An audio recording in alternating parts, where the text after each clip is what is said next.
সূরা ফাতিহা 7 বার পরে পানিতে ফু দিয়ে বাড়ির চারপাশে পানি ছিটিয়ে দিলে কি হয় জানলে আপনি অবাক হয়ে যাবেন। অনেকেই সূরা ফাতিহা সম্পর্কে অবগত নন। সূরা ফাতিহার ভিতরে শেফা রয়েছে। সূরা ফাতিহাকে বলা হয় উম্মুল কোরআন, কোরআনের মা বলা হয়। অর্থাৎ কোরআনের ভিতরে যা কিছু আছে আল্লাহ পাক রব্বুল আলামিন সম্পূর্ণ সারাংশ সূরা ফাতিহার ভিতরে আল্লাহ তাআলা ঢুকিয়ে দিয়েছেন। সূরা ফাতিহাকে বলা হয় শিফাউম মিন কুল্লি দা, সকল রোগের ঔষধ। এবং সূরা ফাতিহার ভিতরে অনেক বরকত আছে। এবং সূরা ফাতিহাকে বলা হয় দোয়া। দোয়া কবুলের জন্য সূরা ফাতিহা কিন্তু আপনি পড়তে পারেন। আমরা যখন নামাজে দাঁড়াই তখন কিন্তু সর্বপ্রথম যেটা পড়ি সানা পড়ার পরে এরপরে আমরা সূরা ফাতিহা পড়ি, ঠিক কি না? আর সূরা ফাতিহা ছাড়া নামাজ হয় না। এই জন্য সূরাতুল ফাতিহা হচ্ছে সকল রোগের ঔষধ এবং বরকতের, এবং এইটার মাধ্যমে আল্লাহ পাক রব্বুল আলামিন দোয়া কবুল করে থাকেন। এই জন্য আল্লাহ তাআলা আমাদেরকে দোয়াই শিক্ষা দিয়েছেন। আলহামদুলিল্লাহি রাব্বিল আলামিন, all praise is due to Allah, সমস্ত প্রশংসা আল্লাহর জন্য। আর রহমানির রহিম, he is the most merciful, তিনি হচ্ছেন রহমান, তিনি হচ্ছেন দয়াময়, তিনি হচ্ছেন দয়ালু। মালিকি ইয়াউমিদ্দিন, he is the owner of the day of judgement, তিনি হচ্ছেন বিচার দিবসের মালিক। সুতরাং এই সূরাতুল ফাতিহার ভিতরে আল্লাহ পাক রব্বুল আলামিন সবকিছু ঢুকিয়ে দিয়েছেন।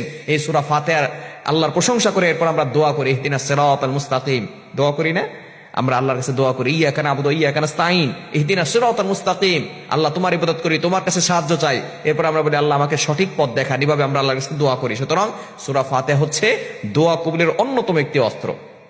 এই সূরা ফাতিহার ভিতরে অনেক শেফা রয়েছে।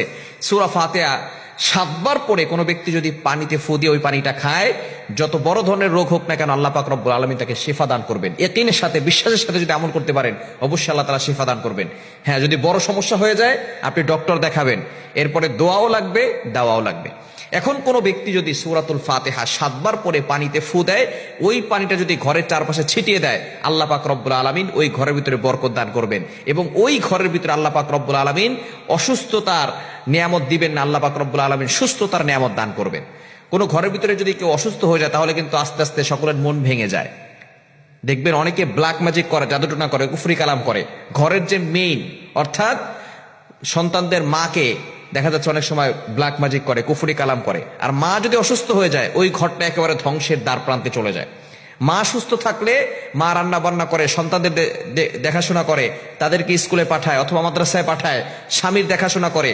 অর্থাৎ মূল মেইন হচ্ছে ঘরের, সে হচ্ছে ওই সন্তানদের মা। তাকেই অনেক সময় ব্ল্যাক ম্যাজিক করে, কুফরি কালাম করে নষ্ট করে দেয়, অসুস্থ করে ফেলে। সুতরাং সূরাতুল ফাতিহা যদি আপনি পানিতে ফু দিয়ে 7 বার পরে পানিতে ফু দিয়ে পানিটা ঘরের চারপাশে ছিটিয়ে দেন আল্লাহ পাক রব্বুল আলামিন সুস্থতার নিয়ামত দান করবেন। পাশাপাশি সূরা ইখলাস পড়তে পারেন, আয়াতুল কুরসি পড়তে পারেন, সূরা ফালাক, সূরা নাস এগুলো পড়ে দিতে পারেন।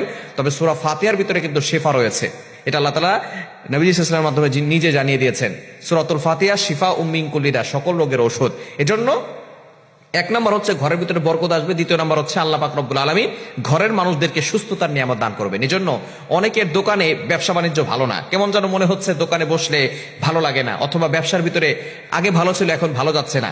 আপনি এই সূরাতুল ফাতিহা পাশাপাশি সূরা ইখলাস, সূরা ফালাক, সূরা নাস এবং আয়াতুল কুরসি এটা পড়ে, সূরা ফাতিহা অবশ্যই 7 বার পড়বেন, পড়ে পানিতে ফু দিয়ে ওই পানিটা আপনার দোকানের চারপাশে ছিটিয়ে দিবেন, ঘরের চারপাশে ছিটিয়ে দিবেন। দেখবেন আল্লাহ পাক রব্বুল আলামিন ওই ঘরে, ওই দোকানে বরকত দান করবেন। ওই ঘরের ভিতরে, ওই দোকানের ভিতরে আল্লাহ পাক রব্বুল আলামিন উন্নতি দিবেন এবং ঘরের মানুষগুলো আল্লাহ পাক রব্বুল আলামিন সুস্থতা রাখবেন এবং তাদের সকলকে সুস্থতার নিয়ামত দান করবেন। এজন্য অবশ্যই সূরা ফাতিহা ইয়াকিনের সাথে আমল করব। তবে শুধু সূরা ফাতিহা পড়বেন আর নামাজ পড়বেন না তাহলে কিন্তু হবে না। অবশ্যই নামাজ পড়তে হবে। নামাজ হচ্ছে সবার আগে। 5 ওয়াক্ত নামাজ মাস্ট বি, আপনাকে পড়তেই হবে। আপনি নিজে পড়বেন, আপনার সন্তানদেরকে নামাজ পড়তে বলবেন। কেননা নবী সাল্লাল্লাহু আলাইহি ওয়াসাল্লাম জানিয়ে দিয়েছেন 7 বছর বয়সের সময় সন্তানকে নামাজ পড়া শিখাও, 10 বছরের সময় সন্তানকে নামাজের জন্য শাসন করো, পিটাও। এজন্য সন্তানকে 10 বছর বয়স, এখন সে বালেগও হয় নাই, তখন নবী সাল্লাল্লাহু আলাইহি ওয়াসাল্লাম বলছেন তাকে নামাজের জন্য শাসন করতে। এজন্য নামাজ পড়বেন, এরপরে আমল করবেন। অবশ্যই আল্লাহ পাক রব্বুল আলামিন আমলের ভিতরে আপনার ঘরের ভিতরে বরকত দান করবেন এবং আল্লাহ পাক রব্বুল আলামিন সুস্থতার নিয়ামত দান করবেন।